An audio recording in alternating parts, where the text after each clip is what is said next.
Welcome back મિત્રો. ફરી પાછા આપણે મોશન કરિયર એકેડમીની ડિજિટલ ફોરમમાં આપ સૌનું સ્વાગત છે મિત્રો. સુપ્રીમ કોર્ટ લાસ્ટ લેક્ચર આપણે આજે ભણી રહ્યા છીએ. આજે આપણે સુપ્રીમ કોર્ટ પૂરું કરી દેશું અને આશા રાખું તમે દરેક લેક્ચર જોઈ અને વ્યવસ્થિત રીતે આ ટોપિક પૂરો કરી દેશો. તો હવે આપણે આગળની ચર્ચાઓ કરી. લેક્ચર નંબર 9 છે સુપ્રીમ કોર્ટનો શું હતો. તો આપણે કેટલાક અનુચ્છેદોની આગળ ચર્ચા કરતા હતા. એ અનુચ્છેદોની ચર્ચા કરી, સાથે કેટલીક મહત્વની બાબતોની ચર્ચા કરી. વિશે શું બાબતો છે તો હવે તમને એમ થાય કે ન્યાયાધીશોનું જે આચરણ છે કોર્ટની અંદર, એના અંગે શું તમે સંસદમાં ચર્ચા કરી શકો? તો નથી કરી શકતા. ન્યાયાધીશોના આચરણ અંગે સંસદમાં ચર્ચા થઈ શકે નહીં. એક મુદ્દો આપણે યાદ રાખશું. આવા હું શું કામ હું તમને મુદ્દા યાદ રાખું છું મિત્રો? તો પરીક્ષાની અંદર જીપીએસસી માં ખાસ કરીને આવું પૂછાતું હોય છે, જે વાક્યવાળા ક્વેશ્ચન હોય. એટલે એક મુદ્દો આપણે યાદ રાખીશું કે ન્યાયાધીશોના આચરણ અંગે સંસદની અંદર ચર્ચા કરી શકાતી નથી. બીજી વસ્તુ કે આપણે કાર્યક્ષેત્રમાં સંસદને વધારો ઘટાડો કરવાની સત્તા છે કોની પાસે? સંસદ પાસે. પરંતુ એના ન્યાય ક્ષેત્રની અંદર વધારો ઘટાડો ન કરી શકે. તો આ બંને વસ્તુ અલગ છે મિત્રો. ન્યાય ક્ષેત્ર અલગ હોય અને કાર્યક્ષેત્ર અલગ હોય. ન્યાય ક્ષેત્રની અંદર ઘટાડો કરી શકાય નહીં. હા, એના કાર્યક્ષેત્રની અંદર વધારો ઘટાડો કરી શકાય, કે નવું કાર્યક્ષેત્ર એને સોંપી શકે, પણ જે એની ન્યાય આપવાની સત્તાઓ છે એમાં ક્યારેય સુપ્રીમ કોર્ટના સંસદ ઘટાડો કરી શકતું નથી. બે મુદ્દાઓ યાદ રાખશું. ન્યાયાધીશોના આચરણ અંગે સંસદમાં ચર્ચા ન થઈ શકે અને એના પગાર એના ન્યાય ક્ષેત્રની અંદર ઘટાડો કરી શકાતો નથી. બીજી વસ્તુ આપણે આગળ જોયું હતું કે લોક અદાલતના જે ચુકાદાઓ છે એને સુપ્રીમ કોર્ટમાં પડકારી શકાતા નથી. સાથે જે લશ્કરી અદાલતો છે, એટલે કે માર્શલ લો અને લશ્કરી અદાલતો, આ અંગેના જે કઈ ચુકાદાઓ છે એને પણ તમે સુપ્રીમ કોર્ટમાં પડકારી શકો નહીં. એટલે ખાસ યાદ રાખીશું. બે મુદ્દાઓ આપણે જોયા. એક લોક અદાલતના ચુકાદાને સુપ્રીમ કોર્ટમાં ન પડકારી શકાય. બીજા જે માર્શલ લો અથવા તો લશ્કરી અદાલતના જે ચુકાદાઓ છે એને સુપ્રીમ કોર્ટમાં પડકારી શકાય નહીં. બીજી વસ્તુ, સુપ્રીમ કોર્ટનું તમે જો અવમાન ના કરો, એ કંઈક તમને સમજ મોકલે છે, તમે હાજર નથી થતા સુપ્રીમ કોર્ટની અંદર, તો તમને સજા કરે. હા તો મિત્રો સજા કરે. કેટલી સજા? અવમાનના બદલ 2000 રૂપિયાનો દંડ કરી શકે, અથવા 6 મહિનાની સજા, અથવા તો બંને કરી શકે છે. કોણ? અવમાનના બદલ. એટલે કે સુપ્રીમ કોર્ટ તમે કંઈક કામ સોંપે છે, જો તમે કરતા નથી તો શું કરે સુપ્રીમ કોર્ટ? કાં તો 2000 રૂપિયાનો દંડ કરે છે, અથવા તો 6 મહિનાની કેદની સજા કરે. આવું ક્યારે બની ચૂક્યું છે? હા તો મિત્રો બની ચૂક્યું છે. સાલ હતી 2016. મહારાષ્ટ્રના એક ધારાસભ્ય, નામ હતું સ્વરૂપસિંહ નાયક. કોણ હતું? સ્વરૂપસિંહ નાયક, જે મહારાષ્ટ્રના ધારાસભ્ય હતા, એને કોર્ટની અવમાનના બદલ કેટલાક તો કે 6 મહિનાની સજા કરવામાં આવી હતી. એટલે મિત્રો ધારાસભ્ય હતા તો પણ સજા થઈ હતી. તો સામાન્ય માણસને સજા થાય જ, કેમ કે કોર્ટમાં કોઈ ઊંચ નીચના ભેદભાવ રાખવામાં આવતા નથી. તો બીજી વસ્તુ મિત્રો જોઈ કે અવમાનના બદલ કેટલા રૂપિયાનો દંડ? 2000 રૂપિયાનો દંડ, 6 મહિનાની સજા. આવું ક્યારે થઈ ચૂક્યું છે? આ થઈ ચૂક્યું છે. કોને? 2016 ની અંદર મહારાષ્ટ્રના ધારાસભ્ય સ્વરૂપસિંહ નાયકને 6 મહિનાની કોર્ટે સજા આપેલી છે. હવે આપણે આગળ એક ચર્ચા કરી ચૂક્યા હતા કે કોર્ટ અને જે ન્યાયાધીશો છે એને હટાવવા બદલ પ્રસ્તાવો રજૂ કરવામાં આવે છે. તો આવા પ્રસ્તાવો ક્યારે ક્યારે રજૂ થયા છે એની વાત કરવી છે. તો સૌપ્રથમ પ્રસ્તાવની વાત કરવી છે 1992-93 ની અંદર. વ્યક્તિનું નામ હતું વી રામાસ્વામી. આ વી રામાસ્વામી સુપ્રીમ કોર્ટના ન્યાયાધીશ હતા. કોના? સુપ્રીમ કોર્ટના ન્યાયાધીશ હતા.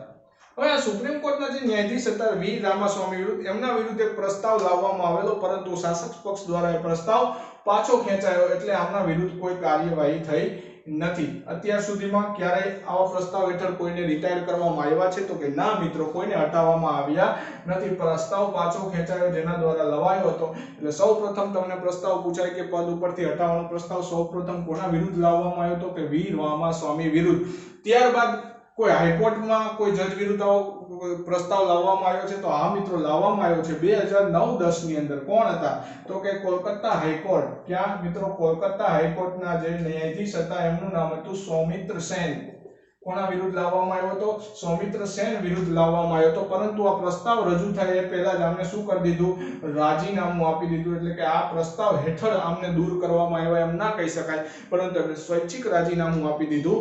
તો આ સિવાય લાસ્ટમાં ક્યારે આવી ઘટના બનેલી છે? તો કે આ મિત્રો બનેલી છે 2018 ની અંદર. કઈ સાલમાં મિત્રો? 2018 ની અંદર. કોણ હતા આપણા મુખ્ય ન્યાયાધીશ? તો કે દીપક મિશ્રા હતા. કોણ હતા? દીપક મિશ્રા ભારતના સીજેઆઈ હતા. એમના વિરુદ્ધ આ પ્રસ્તાવ લાવવામાં આવ્યો. તો ક્યાં લાવવામાં હટાવવામાં આવ્યો તો કે ભારતની રાજ્યસભાની અંદર સૌપ્રથમ આ પ્રસ્તાવ મુકાયો, પરંતુ રાજ્યસભાના સભાપતિ કોણ હતા તો કે વેંકૈયા નાયડુએ આ પ્રસ્તાવનો કેવો કર્યો, અસ્વીકાર કર્યો. પરિણામે અસ્વીકાર કરવાથી આ પ્રસ્તાવ કેવો થયો, રદ થયો. તો આ મિત્રો કેટલીક મહત્વની બાબત છે. શું બાબતો જોઈ તો કે ન્યાયાધીશના આચરણ અંગે ચર્ચા ન થાય, એના ન્યાય ક્ષેત્રમાં ઘટાડો ન થાય, માર્શલ લો અથવા લશ્કરી અદાલતના જે ચુકાદાઓ છે એને સુપ્રીમ કોર્ટમાં પડકારી શકાતા નથી. સુપ્રીમ કોર્ટ પોતાના અવમાનના બદલ દંડ આપે, આ તો કે આપે કેટલી વખત આપે, ₹2000 નો દંડ અને 6 મહિનાની સજા. આવું ક્યારે થયું છે તો કે આ 2016 ની અંદર મહારાષ્ટ્ર વિધાનસભાના જે ધારાસભ્ય હતા સ્વરૂપસિંહ નાયકને 6 મહિનાની સજા કરેલી. હવે એમના હટાવવાના પ્રસ્તાવની વાત કરી તો ક્યારે આવ્યો તો સૌપ્રથમ 1992-93 વ્યક્તિ કોણ હતા, વી રામાસ્વામી, પરંતુ એ પ્રસ્તાવ પાછો ખેંચવામાં આવ્યો. ત્યારબાદ હાઈકોર્ટની વાત કરી 2009-10 વ્યક્તિ કોણ હતા, સૌમિત્ર સેન. ક્યાંની હાઈકોર્ટ તો કે કોલકાતા હાઈકોર્ટ, પરંતુ એમણે પહેલા રાજીનામું આપી દીધું. 2018 વ્યક્તિ કોણ, દીપક મિશ્રા. વેંકૈયા નાયડુએ પ્રસ્તાવનો અસ્વીકાર કર્યો. હવે આગળ વધીએ, કેટલાક મહત્વના અનુચ્છેદોની પહેલા આપણે ચર્ચા કરીએ મિત્રો. હવે અનુચ્છેદોની વાત કરીએ. અનુચ્છેદ નંબર 145(4) શું સૂચવે છે મિત્રો? 145 પેટા આર્ટિકલ છે.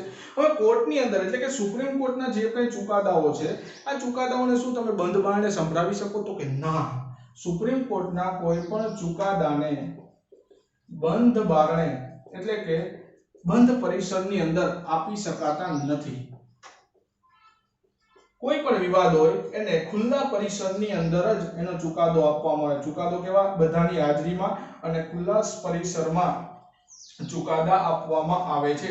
તો મિત્રો 145(4) શું સૂચવે છે? 45(4) મિત્રો બીજી વખત આપણે ચર્ચા કરીએ છીએ. 145(4) શેના માટે તો કે કોઈ પણ ચુકાદાને બંધ બારણે આપી શકાતા નથી. દરેક ચુકાદાઓ છે એને ખુલ્લા પરિસરમાં આપવાનો રિવાજ છે. તો મિત્રો આ એક વસ્તુ આપણે જોઈ. એના પછી એક આર્ટિકલ જોવો છે અનુચ્છેદ નંબર 135. હવે અનુચ્છેદ નંબર 135 શું છે મિત્રો? અનુચ્છેદ નંબર 135 એમ કહે છે કે જ્યારે આપણે ફેડરલ કોર્ટની સ્થાપના થઈ ત્યારે વિદ્યમાન કાયદા હેઠળ કેટલીક સત્તાઓ કોની પાસે હતી? ફેડરલ કોર્ટ પાસે હતી. તો આ ફેડરલ કોર્ટની સત્તા, જે ફેડરલ કોર્ટ છે મિત્રો, આ ફેડરલ કોર્ટની સત્તા શું સુપ્રીમ કોર્ટ વાપરી શકે તો કે હા. એટલે કયા અનુચ્છેદ નંબર 135 અન્વયે ફેડરલ કોર્ટની સત્તા કોણ વાપરી શકે? સુપ્રીમ કોર્ટને વાપરવાની છૂટી આપેલી છે. વાપરી શકે. કયા અનુચ્છેદ અંતર્ગત?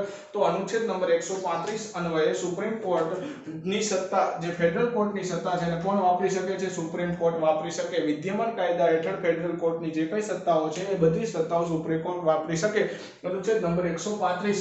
ત્યારબાદ અનુચ્છેદ નંબર 140 ની વાત કરવી છે. અનુચ્છેદ નંબર 140 આર્ટિકલ નંબર 140 શેની સૂચન આપે છે તો કે સુપ્રીમ કોર્ટની સહાયક સત્તાઓની વાત છે. સુપ્રીમ કોર્ટની સહાયક સત્તા કયા અનુચ્છેદમાં છે? તો 140 ની અંદર સુપ્રીમ કોર્ટની સહાયક સત્તાઓની વાત કરેલી છે.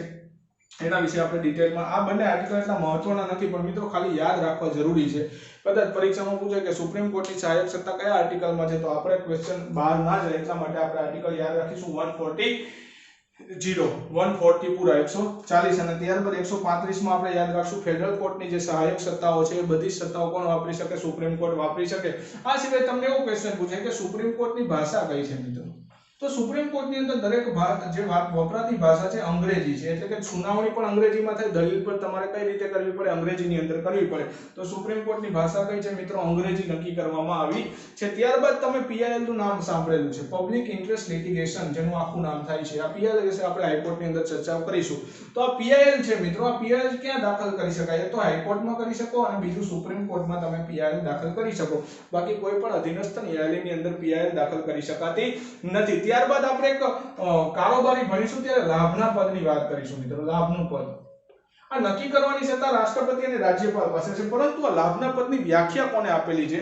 તો લાભનું પદ વ્યાખ્યાયિત કરવાની સત્તા, લાભનું પદ વ્યાખ્યાયિત કરવાની સત્તા કોની પાસે છે? તો કે સુપ્રીમ કોર્ટ પાસે છે. એટલે કે તમને પૂછાય કે લાભના પદની વ્યાખ્યા કોને નક્કી કરેલી છે? તો આપણા ભારતના લાભના પદની વ્યાખ્યા કોને આપેલી છે? તો કે સુપ્રીમ કોર્ટે આપેલી છે. ત્યારબાદ આપણે અન્ય સત્તાઓમાં એક ચર્ચા કરવાની રહી ગઈ છે કે ભારતના મુખ્ય ચૂંટણી કમિશનર હોય મિત્રો. કોણ હોય? એક તો મુખ્ય એટલે કે આપણું જે ઇલેક્શન કમિશન છે એના મુખ્ય ચૂંટણી કમિશનર હોય. આ મુખ્ય ચૂંટણી કમિશનર સાથે UPSC ના અધ્યક્ષ, બીજું કોણ મિત્રો? આ UPSC ના અધ્યક્ષની નિમણૂક કોણ કરે છે? તો કે રાષ્ટ્રપતિ કરે. પરંતુ રાષ્ટ્રપતિ નિમણૂક કરે કે તો શું એને પદ ઉપરથી પણ એ જ હટાવી શકે? તો ના મિત્રો, એને પદ ઉપરથી હટાવવાની સત્તા કોની પાસે છે? તો કે ભારતના સુપ્રીમ કોર્ટ છે એ પોતે પહેલા તો શું કરે, ચૂંટણી કમિશનર અને યુપીએસસી ના અધ્યક્ષ વિશે તપાસ કરે. જો એ પોતે કસૂરવાર સાબિત થાય તો સુપ્રીમ કોર્ટના કહેવાથી, કોના કહેવાથી, સુપ્રીમ કોર્ટના કહેવાથી ભારતના રાષ્ટ્રપતિ એ ચૂંટણી કમિશનર અને યુપીએસસી ના અધ્યક્ષને હટાવી શકે. તો માત્ર ને માત્ર આ બે હોદ્દાઓને યાદ રાખીશું. ચૂંટણી કમિશનર અને યુપીએસસી ના અધ્યક્ષને હટાવવાની સત્તા કોની પાસે છે, રાષ્ટ્રપતિ પાસે. પણ એના માટે વચ્ચે મધ્યસ્થ કોણ હોય, તો કે સુપ્રીમ કોર્ટની અંદર જો પેલા આરોપ સાબિત થાય તો, અને તો જ એમને પદ ઉપરથી હટાવી શકાય. તો મિત્રો આ કેટલીક મહત્વની બાબતોની ચર્ચા કરી. સાથે આપણે એક અનુચ્છેદ હજુ પણ યાદ રાખશું. આપણે અનુચ્છેદ નંબર 147 યાદ રાખીશું. અહીંયા લખું છું મિત્રો, અનુચ્છેદ નંબર 147 શેના વિશે છે, તો કે ભારતના બંધારણનું અર્થઘટન, ભારતના બંધારણનું અર્થઘટન કરવાની સત્તા, ભારતના બંધારણના અર્થઘટન કરવાની સત્તા કોની પાસે છે મિત્રો, તો કે સુપ્રીમ કોર્ટ પાસે છે. બીજી વખત મહત્વના આર્ટિકલોની વાત કરી. 135 શું કે ફેડરલ કોર્ટની સત્તા વાપરી શકે. 140 સહાયક સત્તાઓની વાત છે. તમને પૂછાય સુપ્રીમ કોર્ટની ભાષા કઈ, તો અંગ્રેજી છે. પીઆર ક્યાં દાખલ થાય, સુપ્રીમ કોર્ટ અથવા તો હાઈકોર્ટમાં દાખલ થાય. ત્યારબાદ એના ચુકાદાને બંધ બારણે આપી શકાતો નથી, ખુલ્લા પરિસરમાં જ આપવું. કયા અનુચ્છેદમાં કીધું, 145(4).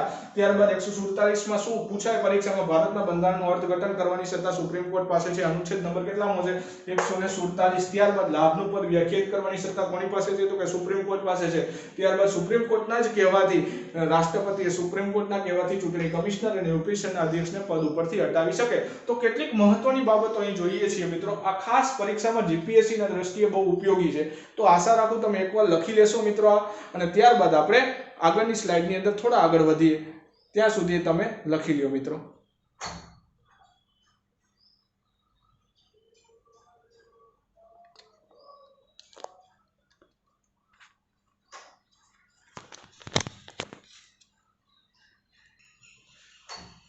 હવે મિત્રો આપણે આગળ વધીએ. તો આપણે ગઈ વખતે જોયું કે કેટલીક મહત્વની બાબતો હતી. હવે સુપ્રીમ કોર્ટના કેટલાક મહત્વના ચુકાદા વિશે મિત્રો આપણે વાત કરવી છે. શું વાત કરવી છે, મહત્વના ચુકાદાઓ વિશે. હવે આ મહત્વના ચુકાદાઓ કયા કયા છે, તો મિત્રો 3 ચુકાદાઓ બહુ ફેમસ છે સુપ્રીમ કોર્ટના. પહેલા ચુકાદાની આપણે વાત કરી. કયો ચુકાદો છે, તો બધાને આવડે છે, કેશવાનંદ ભારતી કેસની વાત કરવી છે આપણે. હવે આ કેશવાનંદ ભારતી કેસ કઈ સરકાર વિરુદ્ધ થયો તો, કઈ કોર્ટની અંદર દાખલ થયો તો, વર્સિસ કેરળ કોર્ટ. કેરળ હાઈકોર્ટની અંદર કેશવાનંદ ભારતી એક કેસ દાખલ કર્યો હતો. કેસ શું હતો અને કઈ સાલમાં દાખલ થયો, તો સાલ હતી 1973 ની અંદર આ કેસ દાખલ થયો. કેસ શેના બાબતે દાખલ કરવામાં આવ્યો, તો કે ભૂમિ સુધારણા બિલ, ભૂમિ સુધારણા વિધેયક જે આવ્યું હતું 1969 ની અંદર, આને ક્યાં પડકારવામાં આવ્યું, કેરળ હાઈકોર્ટની અંદર પડકારવામાં આવ્યું 1973 ની અંદર. અને આ કેરળ હાઈકોર્ટે શું કામ યાદ રાખીશું, કેમ કે સૌથી અત્યાર સુધીની સૌથી મોટી ખંડપીઠ એટલે કે 13 સભ્યોની જજની બેન્ચ હતી. કેટલા સભ્યો હતા એ બેન્ચની અંદર, 13 સભ્યોની ખંડપીઠ દ્વારા આ ઐતિહાસિક ચુકાદો આપવામાં આવ્યો હોવાથી આપણે આને યાદ રાખીશું, પરીક્ષામાં યાદ રાખીશું. કેશવાનંદ ભારતી વિરુદ્ધ કોના, તો કે કેરળ રાજ્ય વિશેષ કોર્ટ હતો, કેરળ કોર્ટની અંદર આ કેસ હતો. કઈ સાલમાં દાખલ થયો, 1973. શું કેસ હતો, ભૂમિ સુધારણા બિલ 1969. ને શું કામ યાદ રાખી છે, તો સૌથી વધારે 13 સભ્યોની ખંડપીઠ દ્વારા ઐતિહાસિક ચુકાદો આપવામાં આવ્યો હતો. ત્યારબાદ બીજો કેસ આપણે યાદ રાખીશું, શંકરી પ્રસાદ વિરુદ્ધ ભારત સરકારનો કેસ હતો. શંકરી પ્રસાદ વિરુદ્ધ ભારત સરકારનો કેસ કઈ સાલમાં થયો તો મિત્રો, 1952 માં થયો. કેસ શું હતો, તો કે પ્રથમ બંધારણીય સુધારો જે 1951 માં આવ્યો. મિત્રો પૂછાય ભારતની અંદર બંધારણમાં પ્રથમ સુધારો કઈ સાલમાં થયો, તો કે 1951 નો પ્રથમ બંધારણીય સુધારો હતો. તો આ પ્રથમ બંધારણીય સુધારાને સુપ્રીમ કોર્ટમાં ભારત સરકાર વિરુદ્ધ સુપ્રીમ કોર્ટમાં પડકારવામાં આવ્યો. અને સુપ્રીમ કોર્ટે શું ચુકાદો આપ્યો આ અંતર્ગત, ચુકાદો એવો આપ્યો કે 368 શેના માટે છે મિત્રો, તો કે ભારતના બંધારણમાં સુધારો કરવા બાબતનો અનુચ્છેદ છે. 368 અન્વયે ભારતીય બંધારણમાં સુધારો કરી શકાય. પરંતુ આ સુધારો ભાગ 3 માં થઈ શકે, તો મિત્રો આ ભાગ 3 માં પણ થઈ શકે. એવું ક્યારે કીધું, તો કે અનુચ્છેદ ક્યારે, તો કે શંકરી પ્રસાદ વિરુદ્ધ ભારત સરકારનો કેસ હતો. એની અંદર એવું કહેવામાં આવ્યું કે 368 અન્વયે મૂળભૂત અધિકારો ભાગ 3 માં પણ સુધારો થઈ શકે છે. 1951 ના પ્રથમ બંધારણીય સુધારાને 1952 માં પડકારવામાં આવ્યો. પડકારનાર વ્યક્તિ કોણ હતો, શંકરી પ્રસાદ હતો. ત્યારબાદ ત્રીજા વ્યક્તિનો કેસ આપણે વાત કરીશું, ગોલકનાથ. ત્રીજો કેસ કયો હતો મિત્રો, ગોલકનાથ વર્સિસ પંજાબ કોર્ટ ની અંદર એક કેસ દાખલ થયો. સાલ હતી 1967. કઈ સાલમાં દાખલ થયો? 1967 ની અંદર ગોલકનાથ વર્સિસ પંજાબ કોર્ટ ની અંદર એક કેસ દાખલ થયો. કેને પડકારવામાં આવ્યો? તો કે 17મા બંધારણીય સુધારાને પડકારવામાં આવ્યો. કેટલામાં બંધારણીય સુધારાને? 17મા બંધારણીય સુધારાને પડકારવામાં આવ્યો. શું કામ? તો કે પડકારવામાં આવ્યો એટલે કે જે 368 નો અનુચ્છેદ છે એની અંદર સુધારા કરવાની સત્તા છે. તો ભાગ 3 માં સુધારો થઈ શકે, પરંતુ કોર્ટે ડિસિઝન આપ્યું શું? ભાગ 3 માં સુધારો કરી શકાય. સામે શું કીધું? સુધારો કરી શકાય, પરંતુ મૂળભૂત અધિકારોમાં કાંઈ ફેર પડવો જોઈએ નહીં. મૂળભૂત અધિકારનો ભંગ ન થવો જોઈએ. શું કીધું? ભંગ ન થવો જોઈએ. તો મૂળભૂત અધિકારોમાં કોઈ પણ જાતનો ફેરફાર ન થાય એ રીતે તમે ભાગ 3 ની અંદર અનુચ્છેદ 368 અન્વયે સુધારો કરી શકાય. તો મિત્રો 3 કેસ મોસ્ટ આઈએમપી મહત્વના ચુકાદા છે સુપ્રીમ કોર્ટના, યાદ રાખીશું. કેશવાનંદ ભારતી વિશ્વજ કેરલ કેટ 1973, ભૂમિ સુધારણા બિલ 1969 ને પડકારવામાં આવ્યું. કોર્ટે શું ચુકાદો આપ્યો? તો કે સૌથી મોટી ખંડપીઠ દ્વારા ચુકાદો આપ્યો 13 સભ્યોની, એટલે આપણે એને યાદ રાખી છે. શંકરી પ્રસાદ વિરુદ્ધ ભારત સરકાર શું કે પ્રથમ બંધારણીય સુધારાને પડકારવામાં આવ્યો 1951 ની અંદર કે ભાગ 3 માં સુધારો કરી શકાય 368 અન્વયે. ત્યારબાદ 1967 ની અંદર ગોલકનાથ વર્સિસ પંજાબ કેસ, શું કામ યાદ રાખીશું? 17મો બંધારણીય સુધારાને પડકારવામાં આવ્યો. 368 મુજબ ભાગ 3 ની અંદર સુધારો થઈ શકે, પરંતુ મૂળભૂત અધિકારોનો ભંગ થવો જોઈએ નહીં. ત્યારબાદ આપણે મિત્રો યાદ રાખીશું એક આયોગ, તમે બધાને આવડે છે, રાષ્ટ્રીય માનવ અધિકાર આયોગ. હવે આ રાષ્ટ્રીય ઘણી વખત પ્રશ્ન એવો પૂછાય છે, રાષ્ટ્રીય માનવ અધિકાર આયોગના અધ્યક્ષ કોણ હોય? તો આના અધ્યક્ષ હંમેશા મિત્રો કોને રાખવામાં આવે? તો કે જે સેવા નિવૃત્ત ન્યાયાધીશ છે, આ સેવા નિવૃત્ત ન્યાયાધીશ જે સુપ્રીમ કોર્ટના હોય એમને જ ભારતીય રાષ્ટ્રીય માનવ અધિકાર આયોગના અધ્યક્ષ રાખવામાં આવે. સેવા નિવૃત્ત ન્યાયાધીશ. તમારે મિત્રો એક કામ કરવાનું છે, હાલમાં ભારતીય માનવ અધિકાર આયોગના ચેરમેન કોણ છે? તમારે કમેન્ટ બોક્સની અંદર કમેન્ટ કરવાની છે. એટલે કે ભારતના સેવા નિવૃત્ત ન્યાયાધીશ હોય એ જ આ રાષ્ટ્રીય માનવ અધિકાર આયોગના અધ્યક્ષ બની શકે. આ અધિનિયમ કઈ સાલમાં આવ્યો? તો મિત્રો તો 1993 ની અંદર આ અધિનિયમ આવ્યો હતો. એટલે રાષ્ટ્રીય માનવ અધિકાર આયોગનો અધિનિયમ 1993 અંતર્ગત એવી સત્તા છે કે આયોગના અધ્યક્ષ માત્ર ને માત્ર કોણ હોય? તો કે સેવા નિવૃત્ત ન્યાયાધીશ હોય. હવે બીજા કેવા પ્રશ્નો પૂછાય? તમને એમ પૂછાય જ્યારે 1937 ની અંદર કોર્ટની સ્થાપના થઈ ત્યારે તારીખ કઈ હતી? 2 ઓક્ટોબર, ગાંધી જયંતિ. મિત્રો યાદ રાખીશું.